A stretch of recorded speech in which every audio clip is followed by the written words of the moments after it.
He wasn't supposed to be the hero. He was supposed to be the villain, the rebel, the madman, the one they said would destroy everything he touched. But sometimes, the most unlikely savior is the one who refuses to play by the rules. This is the story of Eric Cantona, the man who didn't just change Manchester United. He changed what it meant to be a champion. If you love football stories that go beyond the pitch, beyond the trophies, beyond the glory, make sure to subscribe, because today's story will shake you, it will inspire you, and it will remind you that greatness often wears the mask of rebellion. November 1992, Old Trafford, a fortress that hadn't tasted league glory in 26 years. 26 years of hunger, of pain, of watching rivals lift trophies while the theater of dreams became a theater of broken promises. Sir Alex Ferguson, a manager on the edge, brilliant, yes, driven, absolutely, but haunted by one question that echoed through the corridors of Old Trafford. Every single day, when will we win again? The team had talent, they had fire, but they lacked something intangible, something you can't coach, something you can't buy in the transfer market. They lacked an identity, a soul, a man who could look at the impossible and say, "Watch me." And then he arrived. Eric Daniel Pierre Cantona, 26 years old, a Frenchman with the face of a philosopher and the temper of a storm. He came from Leeds United, their biggest rivals. £1.2 million, a gamble, a risk, a man with a reputation that preceded him like thunder before lightning. Genius or disaster? Ferguson didn't know, but he knew one thing: Manchester United needed something different. They needed fire. The first time Cantona walked into the dressing room at Old Trafford, the air changed. He didn't speak much English. He didn't need to. His eyes cold, intense, burning with something the other players couldn't name, said everything. He looked around that room like a king surveying his kingdom. Not arrogant, not dismissive, just certain that he belonged, certain that greatness was not a question. It was a fact. Ryan Giggs would later say, "When Eric walked in, we all felt it. We didn't know what it was, but we felt it, like someone had turned on a light we didn't know was off." His debut came on the 6th of December. Manchester City, the Manchester Derby. Old Trafford roared. The crowd didn't know what to expect. They'd heard the stories, the fights, the controversies, the bans, the tantrums. But Ferguson had one instruction for Cantona: just play. Play your game. Play with freedom. Play like you own this place. And he did. Cantona didn't sprint. He glided. He didn't chase the ball. The ball came to him. Every touch was art. Every pass was poetry. He moved like time slowed down just for him. While everyone else played football, Cantona played chess. 3 moves ahead, always. The game ended to 2-1. United won. But more than the result, something had shifted. The players felt it. The fans felt it. Ferguson felt it. This wasn't just a new signing. This was a new era. Over the next few months, Cantona became more than a player. He became a symbol. The upturned collar, the chest puffed out, the arrogance that wasn't arrogance. It was belief. Pure, unshakable belief. When Cantona stepped on that pitch, he didn't hope to win. He expected to win. And that expectation, it spread like wildfire through the squad. Young players like Paul Scholes, Gary Neville, David Beckham, they watched Cantona and learned not just how to play football, but how to be a champion, how to walk into a stadium and own it, how to silence doubt with a single glance. Cantona never shouted, never begged, never pleaded.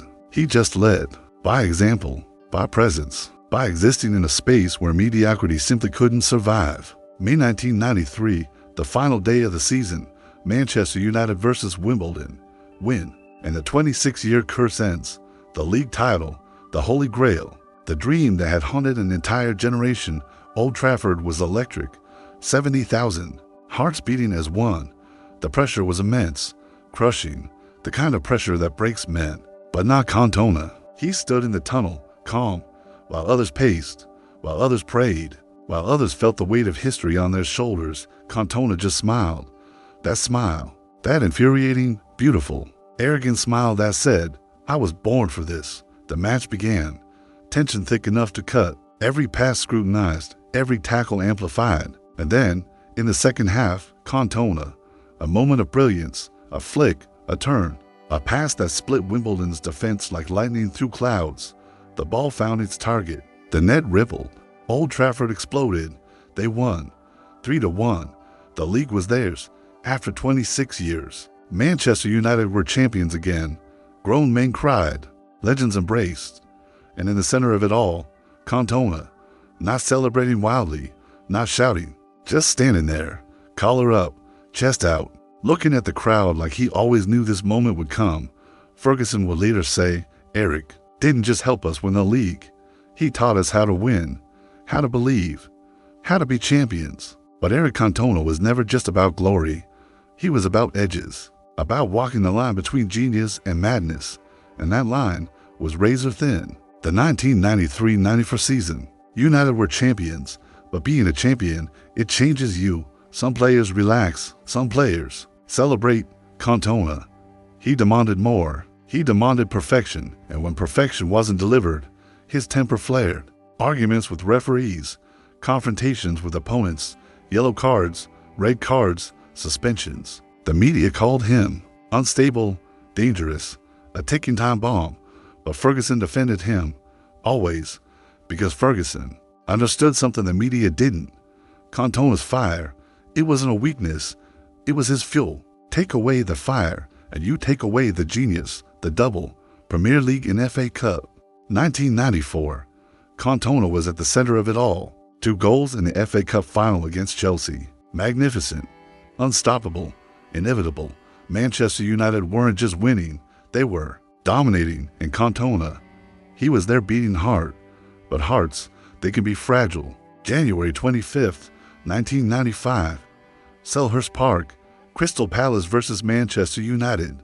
A routine match, a nothing game in the grand scheme of things. Cantona was substituted, red card, a reckless challenge, frustration boiling over.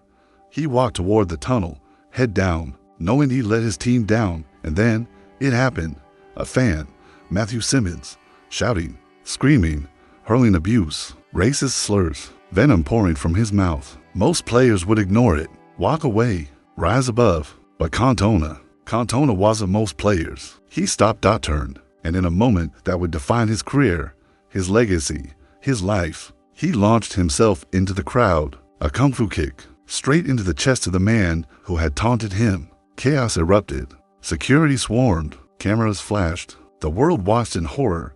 Eric Cantona, the hero of Manchester United, had just committed football's greatest crime.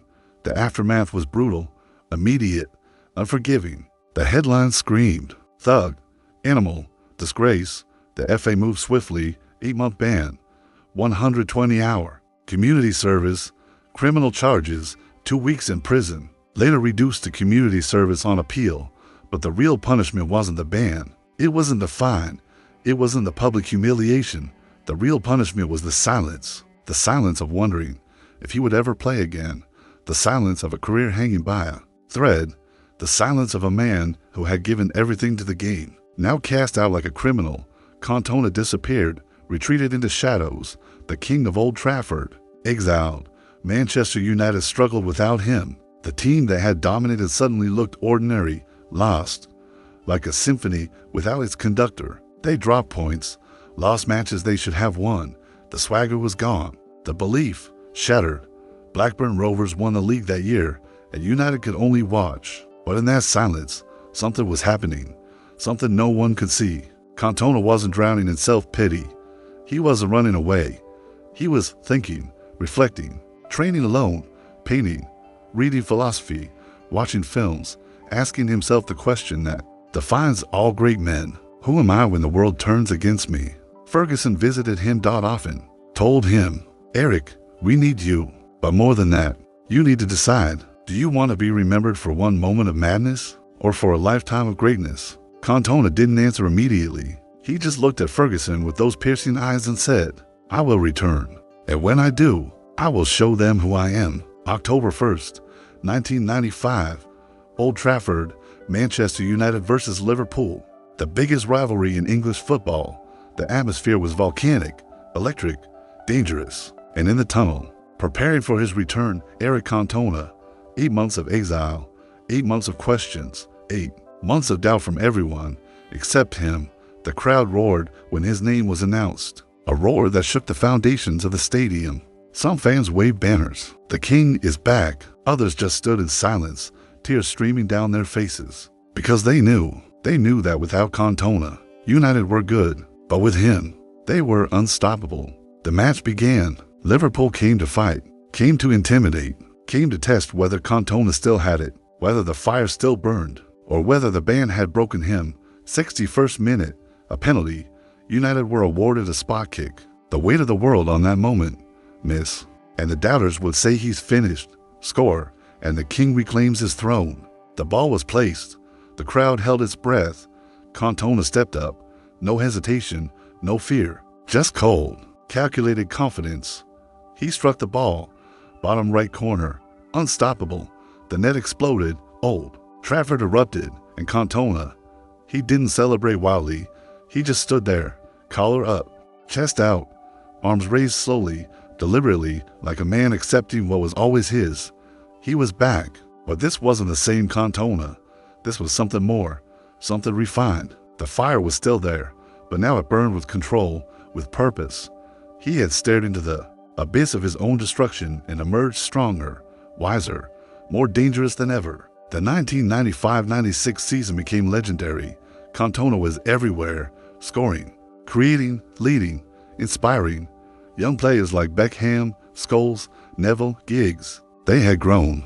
But it was Cantona who showed them how to finish, how to close out games, how to win when it mattered most. May 5th, 1996, FA Cup Final, Manchester United versus Liverpool, Wembley Stadium, 80,000 fans. The double was within reach, Premier League already secured. One more trophy, one more moment of glory. The game was tight, tense. Liverpool defended deep, United pressed, wave after wave.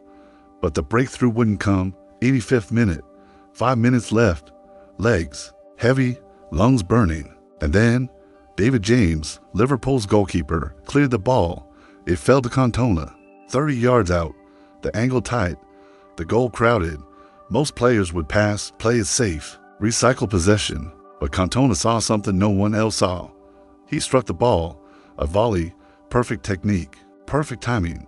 The ball arced through the air like a guided missile. Top corner, unstoppable. Wembley exploded. United won, 1-0. The double was complete, and the goal was pure Cantona. Genius disguised as simplicity. He lifted the cup, captain, leader, legend. The man who had been banned, vilified, written off, now stood as the hero of English football again. But Eric Cantona was never about staying comfortable, never about playing it safe. At the peak of his powers, at the height of his fame, with the world at his feet, he walked away. May 1997, 30 years old, still brilliant, still dominant, still loved. Manchester United had just won another league title, their fourth in 5 years. Cantona had been central to all of it, but something inside him had shifted. He called Ferguson into his office and said 5 words that shocked the football world. "I have decided to retire." Ferguson was stunned. "Why? You're at your best. You could play for 5 more years." Cantona smiled. That smile. And he said, "I don't want to decline. I don't want people to see me struggle. I want to leave as a king." And he did. No farewell tour, no final match, no drawn-out goodbye. He just left, walked away from the game that had given him everything. Because Cantona understood something most athletes never learn. Greatness isn't about how long you last. It's about how you're remembered. The impact he left behind was seismic. Manchester United went on to win trebles, to dominate Europe, to become the biggest club in the world. And every player who wore that red shirt after Cantona, they carried a piece of him, his belief, his arrogance, his refusal to accept anything less than perfection. Ferguson would say years later, Eric wasn't just a great player. He was the spark that lit the fire. Without him, I don't know if we would have achieved what we did. But Cantona's legacy goes beyond trophies, beyond goals, beyond moments of brilliance. His legacy is about identity, about showing young players that you don't have to be like everyone else. You don't have to follow the rules. You don't have to be polite and quiet and humble. You can be bold. You can be different. You can be yourself. And if you're good enough, if you're brave enough, if you believe enough, the world will follow. David Beckham once said, "Eric taught me that confidence isn't arrogance. It's knowing your worth and never apologizing for it." Ryan Giggs said, He made us believe we were the best. And when you believe it, you become it. Paul Scholes said, I wanted to be like Eric. We all did, not just as a player, but as a man. Cantona left football, but he never left the spotlight. He became an actor, a painter, a poet, a philosopher. He spoke about life, art, politics, society.